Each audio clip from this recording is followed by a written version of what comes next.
Yo, salut, bienvenue dans cette première vidéo issue de la série Booster son visuel sur Microsoft Power BI.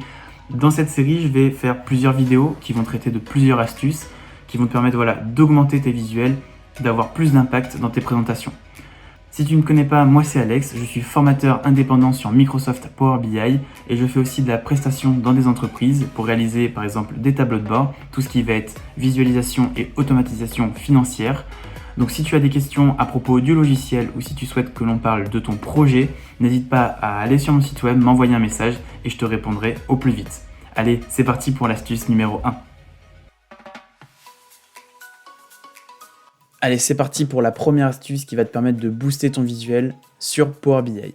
Premièrement, c'est personnaliser le thème. Tu as 3 fonctions. Tu peux importer un thème déjà fait, tu peux créer un thème sur ton rapport, et tu peux aussi l'exporter pour après l'utiliser dans d'autres rapports. Donc je vais te montrer tout ça dans cette vidéo. Donc, première chose, on va aller chercher un thème qui est déjà créé. Donc tu vas pouvoir en fait aller donc dans Afficher, cliquer sur la petite flèche qui va t'afficher donc le menu déroulant. Ici, tu as en fait des thèmes qui sont déjà prédéfinis à chaque fois que tu vas créer un rapport. Et tu as aussi la galerie des thèmes. C'est une galerie en fait Microsoft avec des développeurs indépendants qui proposent leurs thèmes en open source. Donc nous, on va choisir par exemple la valeur University of Melbourne. Et c'est en fait le deuxième fichier qui va t'intéresser, qui est le fichier JSON. C'est notamment lui qui va te permettre en fait d'importer le thème dans ton rapport. Donc on va le télécharger. Voilà. Et on va retourner donc dans notre rapport. Donc aujourd'hui, là, ce que je te présente, c'est un rapport totalement fictif. J'ai fait 2-3 graphiques rapidement pour pouvoir te montrer comment en fait les couleurs changent. Donc tu retournes ici dans Afficher, tu cliques sur la petite flèche et tu vas faire Rechercher des thèmes. Donc ici j'en ai déjà téléchargé et c'était celui-là, le dernier, University of Melbourne. Et donc là tu vois que ton thème en fait, il a été importé et il a changé les couleurs.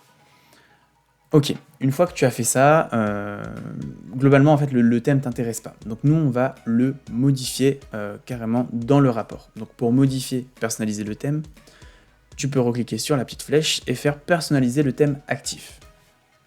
Et donc ici, tu vas retrouver ta palette de couleurs qui t'est proposée en fait à chaque fois que tu vas vouloir mettre une couleur dans un graphique, dans un visuel. Donc par exemple ici, cet élément-là, si je veux modifier la couleur, en fait, on retrouve les couleurs ici que l'on a déjà présélectionnées en fait dans notre thème.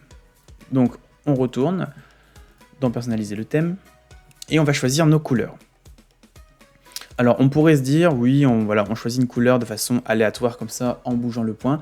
Honnêtement, c'est pas conseillé, à part si tu as une vraie sensibilité aux couleurs, mais c'est très difficile de faire une palette globalement harmonisée quand on ne connaît pas forcément beaucoup le design. Donc ce que je te conseille, c'est d'utiliser un site qui s'appelle color.co. Et en fait ce site, c'est tout simplement un générateur de palettes de couleurs. Donc je te mettrai le lien en description et tu vas faire donc Start ce générateur. Et donc en fait tu vas arriver devant un écran avec une palette de couleurs et tu auras juste à cliquer sur la barre espace de ton clavier pour pouvoir en fait changer les couleurs. Et dès qu'il y a un thème en fait qui te plaît, tu t'arrêtes et puis on va regarder comment en fait se servir de ces couleurs. Donc par exemple ce thème me plaît, je veux récupérer cette couleur, tu as juste à cliquer dessus et saisir le code hexadécimal. Donc là tu le vois pas parce qu'il y a ma tête. Je vais me déplacer, tac tac tac, voilà. Tu vas en fait tout simplement ici faire un CTRL-C pour récupérer en fait cette valeur là et la coller tout simplement ici pour rentrer la palette. Donc voilà, première couleur, on va récupérer la deuxième couleur, toujours de la même façon. Tac, voilà. La quatrième, la troisième, pardon. Et donc voilà. Donc une fois que c'est fait, tu as donc toutes tes couleurs, ça c'est parfait. Et donc quand tu vas faire appliquer, boum, tes couleurs automatiquement ont changé. Donc on va continuer, personnaliser le thème. Donc dans les noms et couleurs, tu as aussi les options avancées. Donc là je te passe la couleur de sentiment, qui est principalement utilisé dans les indicateurs de performance clés. De toute manière, par défaut, je trouve que les couleurs sont très bien. négatif rouge, positif vert.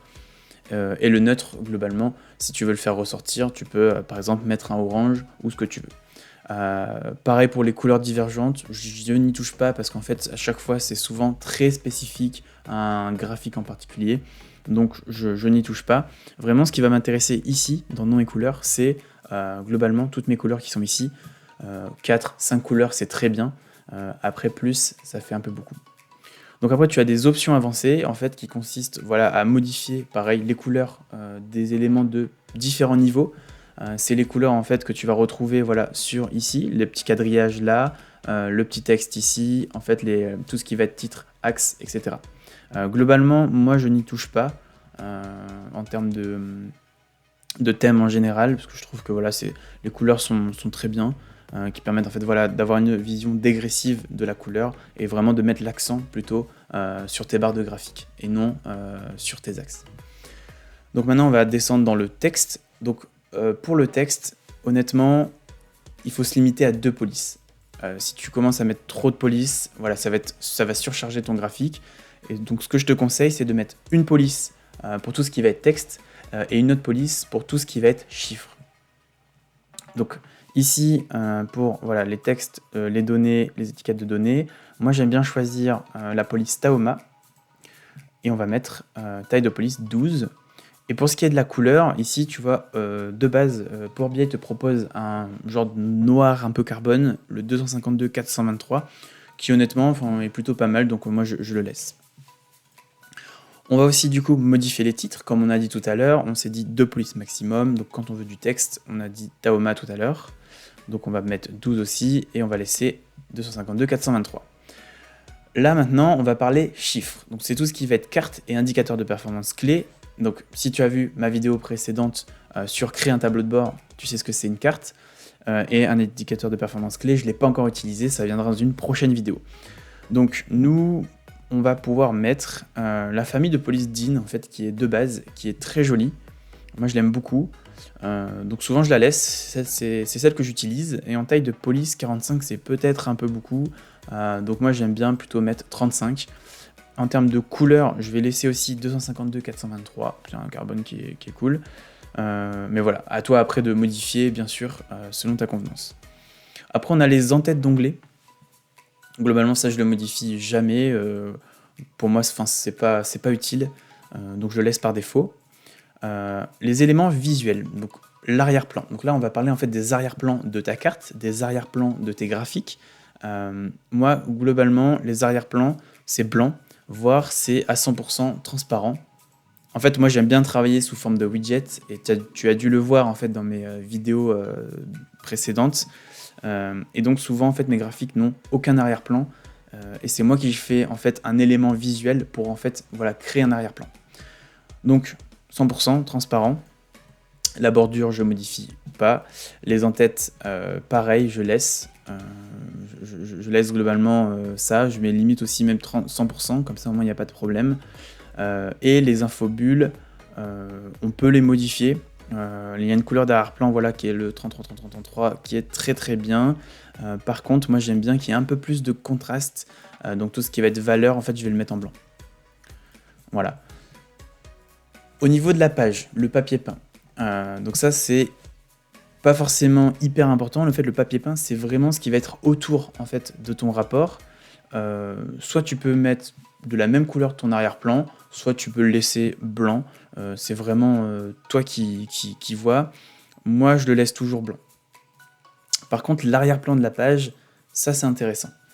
L'arrière-plan de la page, moi j'aime bien mettre un fond légèrement gris, qui va permettre de en fait, ressortir tes visuels, parce que moi mes visuels souvent je mets des arrière-plans qui sont du coup plutôt clairs, enfin plutôt des widgets, voilà, pas des arrière-plans mais des widgets en fait qui sont plutôt clairs, et donc j'aime bien mettre un petit gris, voilà, très léger, et bien sûr transparence 0%. Et ensuite le volet des filtres, donc le volet des filtres c'est quelque chose que je modifie pareil jamais, puisqu'en fait je l'utilise très rarement, en termes de visuel en tout cas, bien sûr je l'utilise pour créer mes rapports. Par contre, quand je vais le publier, le volet filtre, bien souvent, je ne l'utilise pas. Mais tu vois qu'ici, tu peux modifier voilà, bon nombre de choses, et je te laisse donc du coup fouiller et tester. Et donc voilà, il ne nous reste plus qu'à faire appliquer.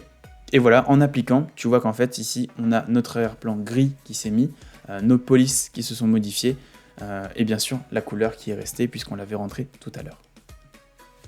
Donc voilà, une fois que tu as créé ton thème et que tu veux l'utiliser en fait dans un autre rapport, tu peux. Et en fait c'est la fonction exporter.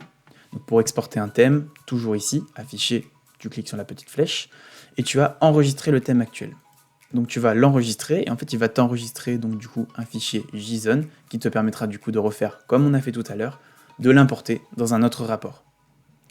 Et donc on va l'appeler export thème test JSON, et comme j'en avais fait un tout à l'heure, on va mettre 2. Voilà, donc du coup ça c'est fait et tu vas du coup le retrouver bien sûr là où tu l'as enregistré dans les téléchargements. Et donc tu vas pouvoir du coup le recharger dans un autre rapport. Voilà, donc globalement tu sais à peu près tout sur la personnalisation du thème Power BI. C'est voilà la première vidéo sur booster ton visuel. Il y en aura d'autres astuces que je mettrai. Et donc du coup, si tu veux pas la rater, abonne-toi, like cette vidéo, partage-la et on se retrouve dans une prochaine. Allez, ciao!